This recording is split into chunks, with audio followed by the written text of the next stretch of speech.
রাজনীতির আর এক বর্ণময় চরিত্র হুমায়ুন কবির। তার বিষয়ে কথা বলতেই হচ্ছে, কারণ হুমায়ুন কবির তিনি ফের একবার বেলাগাম। তার বিরুদ্ধে হুমকি মামলা রুজু হয়েছে পুলিশের তরফ থেকে। ইতিমধ্যেই তার যে হুমকি, সেই বিরুদ্ধে মামলা রুজু করা হয়েছে। ভারতীয় ন্যায় সংহিতার একাধিক ধারায় মামলা, দেশবিরোধী কার্যকলাপ সংক্রান্ত ধারা প্রয়োগ করেছে পুলিশ, এমনটাই খবর পাওয়া যাচ্ছে। হুমায়ুন কবিরের যে হুমকি,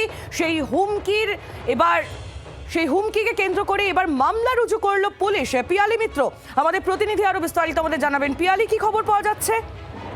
একেবারে দেখো, হুমায়ুন কবির কয়েকদিন আগে একটি জনসভা থেকে তিনি হুমকি দিয়েছিলেন, বিদ্বেষমূলক মন্তব্য করেছিলেন এবং সেই ঘটনার জেরে তার বিরুদ্ধে অভিযোগ জমা হয়েছিল এবং মুর্শিদাবাদ জেলা পুলিশ তার বিরুদ্ধে একাধিক ধারা, তার মধ্যে জামিনযোগ্য ধারাও রয়েছে, ধারাতে মামলা রুজু করেছে। তার মধ্যে বিএনএস এর 152, 192, 196, 197, 224, 294, 5, 299, 351 এবং 352, 353, যেগুলো মূলত সাধারণত নষ্ট করা, তার সঙ্গে সঙ্গে হিংসা বাঁধানো, এই ধরনের একাধিক অভিযোগ রয়েছে। সেই মামলাতেই তার বিরুদ্ধে মামলা রুজু হয়েছে। এবং পিয়ালি, তুমি আমাদের সঙ্গে থাকো, আমরা এই মুহূর্তে যোগাযোগ করেছি হুমায়ুন কবির, তিনি রয়েছেন আমাদের সঙ্গে টেলিফোন লাইনে। হুমায়ুন সাহেব, আপনার বিরুদ্ধে দেশবিরোধী কার্যকলাপ সংক্রান্ত ধারা প্রয়োগ করেছে পুলিশ। আপনি সাম্প্রদায়িক সম্প্রীতি নষ্টের চেষ্টা করছেন এমন অভিযোগ, হিংসা বা রাইটিং এর ধারাও প্রয়োগ করা হয়েছে। আপনার যে মন্তব্য, সেই মন্তব্যকে সামনে রেখেই মামলা রুজু করেছে পুলিশ। কিভাবে দেখছেন, কি বলবেন? পুলিশ করতেই পারে, কিন্তু পুলিশকে প্রমাণ করতে হবে যে আমি কোথাও দেশদ্রোহের কাজ করেছি বা দেশের সংবিধানকে কোনো জায়গায় অস্বীকার করেছি। কিন্তু এখানে পুলিশ, একসময় আমরা সিপিএম এর বিরুদ্ধে রাজনীতি করতে গিয়ে একাধিক নন ভেলেবল সেকশনে কেস খেয়েছি, মামলা খেয়েছি, জেল খেটেছি। আবার তৃণমূলের সরকারের আমলেও আমাদের বিরুদ্ধে নন ভেলেবল সেকশনে কেস হয়েছে, কেস খেয়েছি, তার আইনগত মোকাবেলা করেছি জুডিশিয়ালের কাছে গিয়ে, সেটা একটাও প্রমাণ হয়নি। তো শুধু কেউ এফআইআর করলেই বা কোনো অফিসার, আজকে নতুন করে যে পুলিশ প্রশাসন, শুভেন্দু অধিকারী মুখ্যমন্ত্রী হওয়া বা পুলিশ মন্ত্রী হওয়ার পরে অতিরঞ্জিত ভাবে 4 মেয়ের রেজাল্টের পরে যারা নবাগত বিজেপি, যারা তৃণমূলের গুন্ডা তুলাবাজ, যারা তৃণমূলের পুলিশের মানে সাপোর্ট নিয়ে, মমতা ব্যানার্জির সাপোর্ট নিয়ে যারা আমাদের উপরে জুলুম অত্যাচার করেছিল, এখন শুভেন্দু অধিকারীর সাপোর্ট নিয়ে তারাই আমাদের বিরুদ্ধে করছে। আইনের পথে চলবে।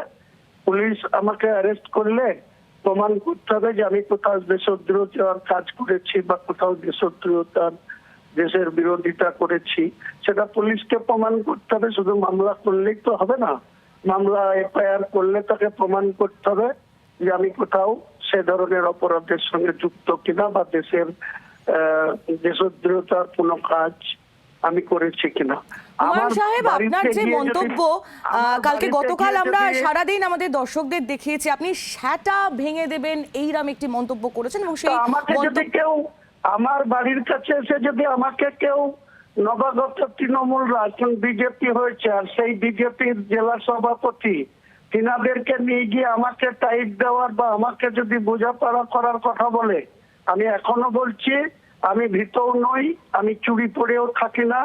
আমাকে কেউ আক্রমণ করলে তা প্রতিহত করার জন্য যা করার দরকার হবে করব, আর যা হবার হবে। আমার মৃত্যু একদিন হবে, ডবল দিন হবে না। আর আমাকে এর আগে প্রশাসনের বহু অত্যাচার সহ্য করে আমরা যেমন বেঁচে আছি।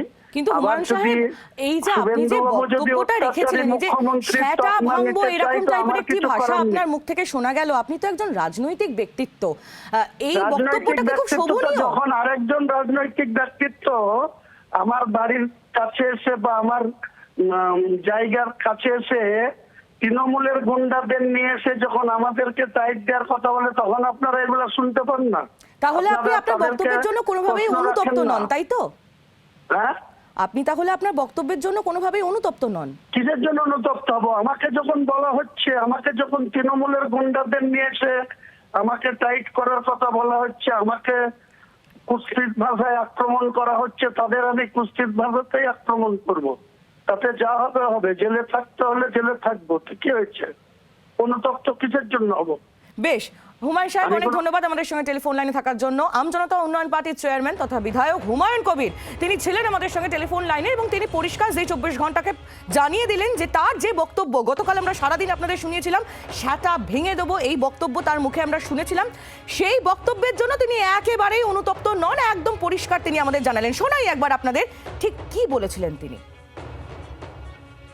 তা আমি শুভেন্দু অধিকারীকে সেদিন বলেছি যে আপনি ভোটে জিতেছেন, আপনার দল জিতেছে, খুব ভালো কথা, কিন্তু মুর্শিদাবাদে আস্ফালনটা একটু কম করতে বলেন। আমি যেদিন ময়দানে মুসলমানদের নিয়ে নেমে যাব না, সেদিন এমন সাটা ভাঙা মাছ শুরু করব যে আপনাদের পতাকা বহন করার লোক থাকবে না। কেস ওরকম কেস আমাদের বহুবার জেল খাটা আছে। লাখ লাখ লোককে রাস্তায় নিয়ে নামাবো আর সাটা ভাঙা মাছ দেবো আর জেলে যাব। কদিন জেলে রাখতে পারেন, কত খাওয়াতে পারেন। লিমিট যেদিন ক্রস হয়ে যায় না, আর মাথা যেদিন টাওয়ার গরম হয়ে যায়, সেদিন আমি ও এসপিও বুঝবো না, ও চিফ মিনিস্টারও বুঝবো না, আর কে কোথায় থাকলো আর কে কোথায় থাকলো না সব কিছু বুঝবো না। আমি নিজেই নেতৃত্ব দিয়ে নামাবো। সাংবাদিকরা আপনারা কি গেঁজা খেয়ে সাংবাদিকতা করেন? আপনারা পক্ষপাতিত্ব কেন করেন? আপনারা খবর করেন হুমায়ুন কবির এটা বলেছে, এটা খুব খবর করতে মজা লাগছে। আর বাকি যারা যা করছে, সে যে তার আগের দিন মলয় মহাজনের এত শক্তি কোথা থেকে হয়, রেজিনগরে গিয়ে আমাকে চ্যালেঞ্জ করে আসে। হুমায়ুন কবির তার হুমকি, হুঁশিয়ারি এবং সাংবাদিকতার পাঠ, সেই পুরো বিষয়টাই, পুরো বক্তব্যটাই তুলে ধরলাম আপনাদের সামনে। আর এই বিষয় নিয়ে আমরা প্রতিক্রিয়া পেয়েছি রাজ্যের মন্ত্রী অগ্নিমিত্রা পালের। তিনি কি বলছেন পাল্টা শুনে নিই। দেখুন, দেশের বিরুদ্ধে যদি কেউ কথা বলে বা আচরণ করে বা এই হুমায়ুন কবিরের মতো, এটা প্রথমবার নয়, এর আগেও উনি বহুবার এরকম ধরনের কমেন্ট করেছেন। মানুষকে ইনস্টিগেট করা, উস্কানিমূলক কথাবার্তা বলা, কমিউনাল কথাবার্তা বলা এবং তাতে রাজনৈতিক নিজের ফায়দা তোলা, এই ধরনের শুধু হুমায়ুন কবির না, এরকম তৃণমূলে আপনি অনেক পাবেন। তাদের এগেনস্টে ইউএপিএ মামলা দেওয়া হোক, দেশদ্রোহিতার আইন মানে মামলা করা হোক।